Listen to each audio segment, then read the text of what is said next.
নাই। সেই সময় ক্ষমতা ছিল কি আওয়ামী লীগ? এই আওয়ামী লীগ দুর্ভিক্ষ উপহার দিয়েছিল। এই আওয়ামী লীগ 2006 থেকে 2024 সাল পর্যন্ত এই দেশের লক্ষ লক্ষ রাজনৈতিক দলের নেতা এবং কর্মীদেরকে জেলে ভর্তি করেছে, খুন করেছে, গুম করে বাংলাদেশের স্বৈরাচার কায়েম করেছিল। আর ছাত্র জনতার আন্দোলনের মুখে দিয়ে দুপুরে রান্না করা খাবার না খেয়ে ভারতে তাদের বন্ধুদের কাছে পালিয়ে যেতে বাধ্য হয়েছে।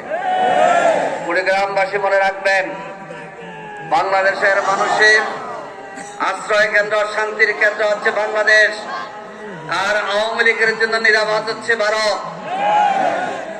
আপনারা জানেন, আমাদের বিরুদ্ধে অনেক জুলুম নির্যাতন করা হয়েছিল।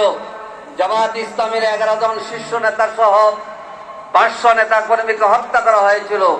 জামাত ইসলামের কোন নেতা এবং কর্মী বাংলাদেশ থেকে অন্য দেশে পালিয়ে যায়নি। আপনারা যদি বাংলাদেশের জন্য এত দরদ হয়, আপনারা স্লোগান দিতেন আমাদের বিরুদ্ধে, কিন্তু আপনারা নিজেরাই প্রমাণ করেছেন যে ভারত আপনাদের দেশ, বাংলাদেশ নয়। ভারতের প্রতি আপনাদের দরদ বেশি। সংগ্রামী ভাই ও বন্ধুগণ, আমি আপনাদের সামনে বলতে চাই,